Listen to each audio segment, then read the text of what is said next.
샬롬. 오늘은 두 번째 순서 하나님과 사람과의 관계의 말씀을 증거합니다. 우리 이틀 전 금요일 예배에서 신랑과 신부에 표현된 하나님과의 사람과의 관계, 순결한 관계, 거룩한 관계, 끊을 수 없는 관계, 용서의 관계에 대해서 얘기를 했습니다. 또한 성경에는 하나님과 사람과의 관계에 대한 많은 비유들이 있습니다. 오늘은 그 두 번째 순서로 농부와 포도나무, 토기장이와 토기, 목자와 양, 주인과 종의 그 비유들을 통해서 하나님이 우리를 어떻게 보시는지, 그래서 기쁠 때 더욱더 기쁨이 커지고 힘들고 어려울 때 소망을 갖는 나와 여러분들이 되기를 원합니다. 첫 번째, 농부와 포도나무. 농부요, 우리는 포도나무로 표현합니다. 역대하 26장 보니까 또 광야에 망대를 세우고 무르덩이를 많이 파고 고원과 평지에 가축을 많이 길렀으며 또 여러 산과 좋은 밭에 농부와 포도원을 다스린 자를 두었으니 농사를 좋아함이더라 라는 말씀이 있습니다. 이거는 그냥 문자적으로 전후 문맥을 파악하지 않으면 어느 백성들이 농업을 짓고 먹고 살기 위해서 광야에 좀 비옥하지 않았던 곳에 비옥해지려고 노력하는 모습처럼 보입니다. 사실 그러나 이것은 하나님은 농부고 이스라엘 백성들은 포도원이고 그 안에 포도원이 번영되고 윤택하기 위해서 광야에다가 망대도 세우고, 망대를 왜 세웁니까? 누가 도적이 오나 누가 해칠 사람이 나 파수꾼을 세우는 거죠. 물웅덩이를 많이 파게 왜 팝니까? 광야에 물이 없으면 어떡합니까? 물 공급을 해야 되죠. 물웅덩이를 파려면 수구가 필요합니다. 안 해보셨죠? 작은 목자 시골 살아서 알아요. 이거 힘듭니다. 땅 파는 거 쉽지 않습니다. 하나님은 여러분을 위해서 이스라엘 백성들을 수고하셨던 겁니다. 포도나무가 땅에 심어졌다가 저절로 무릉덩이도 자기가 파고 파수꾼을 세워서 포도가 열리나요? 그렇지 않습니다. 저는 어릴 때 초등학교 때 저희 집이 포도밭을 했어요. 아주 지금도 이름 되면 유명한 포도 농사가 있는 곳이 저희 고향입니다. 포도나무 참 잘합니다. 포도는 나무 중에 가장 연약한 나무입니다. 제가 어릴 때보다 궁금한 게 포도가 정말 나무일까? 나무 같지가 않아요. 너무 약해요. 그런데 보살핌을 받으면 그 열매는 참 탐스럽습니다. 그러나 보살핌을 받지 않으면 하루아침에 포도밭은 망가집니다. 하나님께서 포도나무 비유는 다른 나무들처럼 심어놓으면 튼튼히 자라는 소나무나 백향목이나 이런 나무 같은 것이나 포도나무는 누군가는 돌봐줘야 된다는 것입니다. 누가 우리를 돌봐줬을까요? 오늘 예배를 드리러 이 자리에 참석한 모든 것들, 우리는 실패하고 낙심한 것 같지만 아닙니다. 예배를 드릴 수 있는 마음까지 가진 우리를 누가 돌봐줬을까요? 하나님이 돌봐준 겁니다. 이것을 잘 기억하시기 바랍니다. 그래서 성경에는 신약에도 얘기하죠. 나는 참 포도나무요. 내 아버지는 농부라. 우리 주님은 완벽한 하나님의 아들이고 완벽한 인간이었죠. 인간을 대표하죠. 우리가 이스라엘 백성이 포도나무라고 했습니다. 완벽한 인간이 포도나무인데 참된 포도죠. 들포도가 아니죠. 먹은직스럽고 아주 그 사랑받은 포도나무죠. 누가 포도나무를 그렇게 탐스럽게 키웠을까요? 하나님 아버지, 내 아버지는 농부라. 예수 그리스도의 아버지는 누굽니까? 하나님이죠. 육신의 조셉이 아니죠. 하나님이죠. 이 말씀을 통해서 아하, 이스라엘 백성들의 하나님은 하늘에 계신 하나님이고 우리는 포도나무처럼 돌봐주는 나무다라는 얘기할 수가 있습니다. 근데 예수님께서는 요한복음 15장 오늘 말씀 중에 나는 포도나무여 너희는 가지라. 포도나무나 가지나 다 하나의 포도나무죠. 근데 포도나무인데 어떤 포도나무냐면 하나님의 은혜를 받고 축복을 받는 포도나무인데 우리는 그에 접붙여 있는 가지입니다.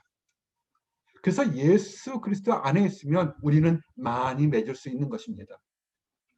포도나무가 땅에 심은 나무도 하나님이 돌보지 않으면 자랄지 안 자랄지 의심스러운데 가지는 어떻겠습니까? 모든 진액과 영양액이 줄기를 통해서 나무 줄기를 통해서 가지로 이어가지 않습니까? 우리는 하나님의 아주 특별한 보호함을 받는 포도나무요, 사실은 가지죠. 그래서 우리는 포도나무인 예수님에게 붙어 있어야 됩니다. 참된 포도나무는 누가 사랑하십니까? 우리 하나님이 사랑하십니다. 즉 우리는 하나님을 떠나서, 즉 우리는 예수님을 떠나서는 아무것도 할 수가 없습니다. 어쩌면 이것이 우리에게 큰 위로가 됩니다. 지금 밤을 새워서 낮에 땀을 흘리면서 노력했는데 얻지 못했다고 낙심할 필요가 없습니다. 왜 내게만 이런 일이 생겼다고 한탄할 필요가 없습니다. 우리를 인도하시는 분이 누구십니까? 하나님이시고 우리 주님이십니다. 주님께 붙어 있으십시오. 돌아봐서 내가 하나님께 멀리 갔으면 지금 다시 하나님께로 오십시오. 그러면 우리는 새롭게 소망을 가지고 살 수 있습니다. 두 번째, 포도나무와 농부의 그 세 번째, 금요일 순서부터는 세 번째가 토기장이와 토기입니다. 우리는 진흙입니다. 우리를 빚는 것은 토기장이 마음이죠. 이사야서 45장 말씀처럼 질그릇 조각 중 한 조각 같은 자가 자기를 지으신 이와 더불어, 야, 도자기도 아니고 질그릇 한 덩어리가 그 그릇을 만드는 주인과 토기장이와 얘기할 수 있다는 것 자체가 큰 축복이죠. 세상에 어느 신이 진흙 한 덩어리가 그것을 창조하는 창조주와 얘기할 수 있겠습니까? 이 말씀을 통해서 우리의 하나님은 토기장이처럼 그렇게 모습을 갖지만 대화를 허락하는 사랑과 자비가 많은 것을 알 수 있습니다. 다툴 수 있죠. 나는 왜 이렇게 못났어요? 나는 이렇게 힘든 곳에 있어요. 이게 다툴 수 있겠습니까? 진흙이 토기장에게 너가 뭔데 날 이렇게 만들었어? 할 수 있을까요? 세상 사람들 중에 이렇죠. 하나님이 어디 계셔? 하나님이 계시면 왜 나를 이렇게 만들었어? 라고 할 수 있습니다. 그렇게 할 수 있을까요? 로마서 9장 말씀처럼 토기장이가 진흙 한 덩이로 하나는 귀 쓸 것을 하나는 천이 쓸 것을 만들 권한이 없느냐. 사람이 인생 주장하는 거 하나님께서 만듭니다. 어떤 사람은 태어났다 보니 재벌집에 태어날 수 있고 어떤 사람은 가난한 집에 태어날 수 있습니다. 그러나 또한 이 말씀 이외에도 또 하신 하나님 말씀에서 귀하게 태어났다고 인생이 귀한 것이 아니고 천하게 태어났다고 천한 것이 아닙니다. 토기장이 말씀하시면서 그렇죠. 깨끗한 그릇이, 그것이 질그릇이든 옹기그릇이든 금그릇이든 깨끗한 그릇이 하나님께 쓰시는 거죠. 하나님이 우리를 다양한 모습으로 만들었습니다. 함께 예배를 드리는 우리들 중에서도 참 다양하죠. 음악적인 재능을 가진 사람, 학문적인 재능을 가진 사람, 실험을 잘하는 사람, 또한 다른 사람을 잘 다스리는 사람, 다양한 종류의 재능을 만들었습니다. 하나님 만드신 분은 하나님이시고 또한 정결하고 깨끗한 그릇을 하나님이 귀하게 쓰십니다. 우리는 하나님 앞에서 하나님께서 이 모양 이대로 쓰시는 것을 늘 감사하고 찬양할 때 하나님이 더욱 귀히 쓰실 줄 믿습니다. 주님은 토기장이시죠. 이사야 64장에 정확히 언급합니다. 주는 토기장이시니 우리는 다 주의 손으로 지으신 것입니다. 아멘. 뒤집어 얘기하면 우리의 삶을 주관하신 분은 하나님이시니까 우리가 낙심할 필요가 없고 너무 교만할 필요가 없는 것입니다. 어려운 일, 거친 풍파는 우리에게 늘 다가옵니다. 하나님을 믿는다고 그런 일이 없을 거라고 성경은 얘기하고 있지 않습니다. 다가옵니다. 그러나 주님을 바라볼 때 우리를 그곳에 둔 이유가 다 이유가 있어서 더욱더 정결한 믿음, 더욱더 깨끗한 믿음으로 하나님을 찬양하도록 우리를 만드신 것입니다. 진흙을 그냥 놔두면 그릇이 될 수가 없죠. 빚어놓고서 불 가운데 집어넣었을 때 그것이 옹기가 돼서 물이 새지 않고 그릇 쓸 수 있습니다. 고려 청자는 어떤가요? 옹기 만드는 것보다 더 다지고 더 높은 물에 들어가서 정말 한 점 흠이 없을 때 고려 청자가 된다고 합니다. 우리에겐 때로는 불같은 시련이 다가옵니다. 참고 기다리면 하나님이 귀히 쓰시는 귀한 그릇이 될 줄을 믿습니다. 소망 가지시고 함께 나가기를 원합니다. 그리고 네 번째, 목자와 양입니다. 누가복음 2장은 이렇게 메시아 탄생을 얘기하는데 늘 궁금했던 것이 한밤중에 양을 치는 목자들에게 나타납니다. 누가복음 2장 8절에 보니까 그 지역의 목자들이 밤에 밖에서 자기 양떼를 지키더니, 양의 주인도 있겠지만 사실은 이렇게 빌려서 받은 양들을 지키는 목자들이 많죠. 근데 이 성경에 벌써 목자 양의 개념은 이스라엘 백성들은 아주 친숙한 개념이었습니다. 한국 사람처럼 벼농사를 짓는 것이 아니기 때문에 양을 치는 것은 그들에게 주 생활의 근거가 됐죠. 그 양들을 지키는 목자의 사랑은 탁월한 거였습니다. 그 성경에서 이렇게 메시아 탄생 전에 목자 양의 비유는 참된 목자는 하나님이고 양들은 이스라엘 백성들을 언급하는 것들입니다. 그래서 우리를 지키는 목자가 따로 있습니다. 그래서 성경은 정확히 10편 8절에 목자가 누구냐 얘기죠. 이스라엘의 목자요. 요셉을 양떼같이 인도하시는 이스라엘의 목자요. 이스라엘은 양떼 같은데 누가 인도하냐고요? 하나님이 인도하는 것입니다. 우리는 양 같은 존재죠. 겉으로는 순해 보이지만 양들이 성질이 참 못됐습니다. 그리고 근시안이고 자기 스스로 보호할 기능이 하나도 없습니다. 목자가 있어야 됩니다. 우리 같은 그런 사람들을 지키는 게 누구냐? 하나님, 목자가 있다는 겁니다. 근데 성경에는 이 목자가 선한 목자죠. 못된 목자는 어떻게 합니까? 양을 잡거나 자기 배를 불리는데 선한 목자는 그렇지 않죠. 요한복음 10장에 나는 선한 목자라. 선한 목자는 양들을 위하여 목숨을 버리거니와 양을 지키기 위해서 양이 좀 더 나은 삶을 위해서 목숨을 버린다고 얘기했습니다. 선한 목자가 누구십니까? 우리 주님이죠. 선한 목자이신 주님께서는 정말 양들을 위해서 십자가에 불평하지 않으시고 모든 것을 다 버리셨던 걸 봅니다. 정말 그 말씀을 그대로 다 이뤘죠. 그리고 또한 중요한 것은 양들도 선한 목자가 누군지 안다는 것입니다. 요한복음 10장 14절 말씀처럼 나는 선한 목자라. 나는 내 양을 알고 양도 나를 아는 것이. 하나님의 백성들은 믿음이 크든 작든 간에 하나님과 예수 그리스도 주님을 알게 됩니다. 훈련받은 것이 아니라 가르쳐 드린 것이 아니라 알게 되어 하나님과 교통하고 영이 열려 있기 때문에. 그러나 교회를 오래 다닌다고 하면서도 예수 그리스도가 누구신지 하나님이 누구신지 내 인생을 주장하는 선한 목자인 것을 인정하지 못하는 사람들은 어쩌면 하나님이 양이 아닐지 모르겠습니다. 왜 현대교회가 현대사회가 어렵습니까? 교회 문턱이 달도록 수없이 달고 다녔습니다. 근데 인생을 주관하는 목자가 하나님인 것을 인정하지 않는 그 염소와 똑같은 거죠. 자기 멋대로 사는 거죠. 우리의 인생 누가 주관합니까? 참되고 선한 목자이신 예수님이 인도하십니다. 이제 마지막에 비유 하나가 또 있습니다. 주인과 종이죠. 그렇죠? 우리는 충성된 종이 되기를 원합니다.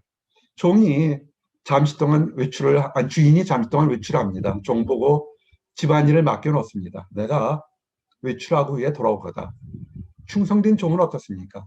주인이 1시간 후에 오든 2시간 후에 오든 하루에 오든 10년 후에든 100년 후에든 주인이 온다고 말씀하셨으니까 충성되게 기다리죠. 마태복음 24장 보면 충성되고 지혜 있는 종이 되어 주인에게 그 집 사람을 맡아 때를 따라 양식을 나눠줄 자가 누구냐? 맡긴 사명들이 있죠. 맡긴 사명을 주인이 눈에 보이지 않아도 열심히 하는 사람들이 있습니다. 그런 사람들이 충성된 종이죠. 그런 종이 주인이 올 때 그 종이 이렇게 하는 것을 보면 주인이 있든 없든 보이든 안 보든 간에 맡겨진 사명을 다하면 그 종은 어떻겠습니까? 그 종에게 복이 있는 겁니다. 2000년의 사도들은 우리 주인 되시는 예수님을 보았습니다. 그러나 우리 주님께서 다시 돌아오겠다고 약속했습니다. 그때가 언젠지는 우리는 알지 못하지만 사도들처럼 속죄자들처럼 우리는 주님이 맡긴 사명, 사랑을 전하고 복음을 전하고 충성되게 되면 때가 되면 주님은 반드시 돌아오십니다. 그럴 때 어떻게 하겠습니까? 착하고 충성된 종이라고 나와 여러분을 칭찬하지 않겠습니까? 코로나 역병이 퍼진다 할지라도 말씀을 증거하며 사랑을 나누면 하나님 우리 주님께서 돌아올 때 야, 역병 가운데서도 작은 일에 충성했으니까 내가 착한 종이라 그럴 겁니다. 그리고 우리가 아는 달란트 비유들 있죠. 함께 우리 예배 드리는 사람들 중에서도 세상적인 지식과 지혜와 능력과 권한이 다 다양합니다. 많이 가졌다고 그 사람이 하나님 사랑 더 많이 받는 건가요?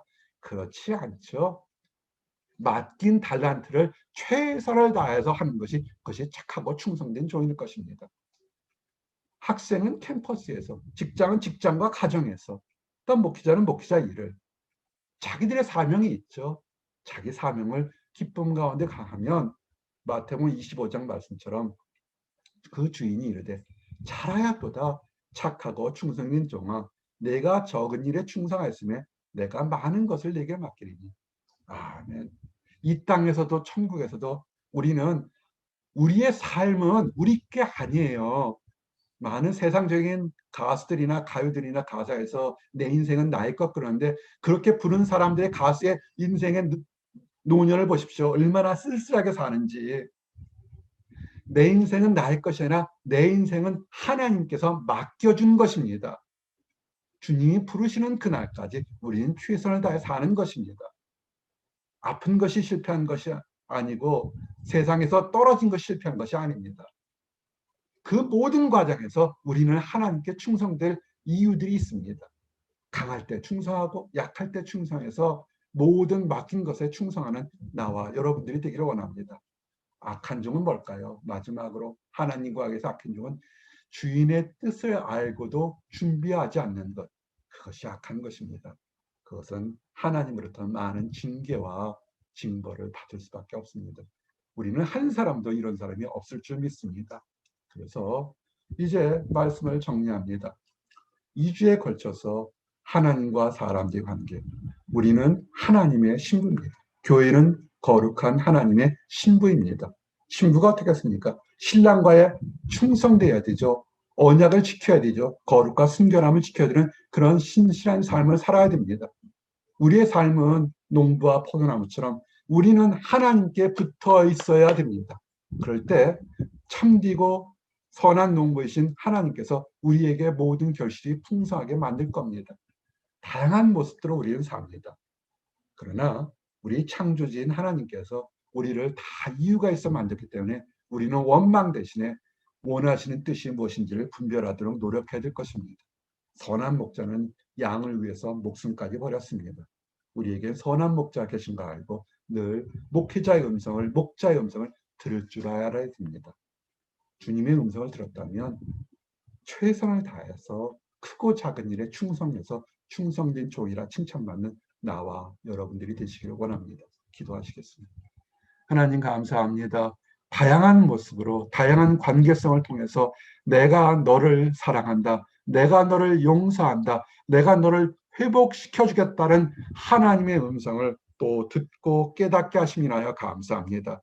우리가 기쁠 때 찬양하게 하시고 우리가 낙심과 어려움 속에서도 소망을 갖게 하심을 인하여 감사합니다. 그래서 지금부터 하나님 부르시는 그날까지 찬양과 감사하며 주님만이 내 인생이라 고백하며 살 수 있도록 허락해 주시면 인하여 감사합니다. 그런데 아직 하나님을 알지 못하는 사람들, 교회 문턱을 많이 다녔지만 주님의 음성을 듣지 못하는 안타까운 사람들이 있습니다. 아버지, 그들의 다친 마음이 다 열리고 상한 마음이 고쳐져서 하나님이 부르시는 음성을 듣고 우리가 다 사랑의 손을 잡고 함께 주님의 나라에 들어가도록 인도하여 주시옵소서. 늘 감사드립니다. 예수 그리스도 이름 받들어 기도드렸습니다. 아멘.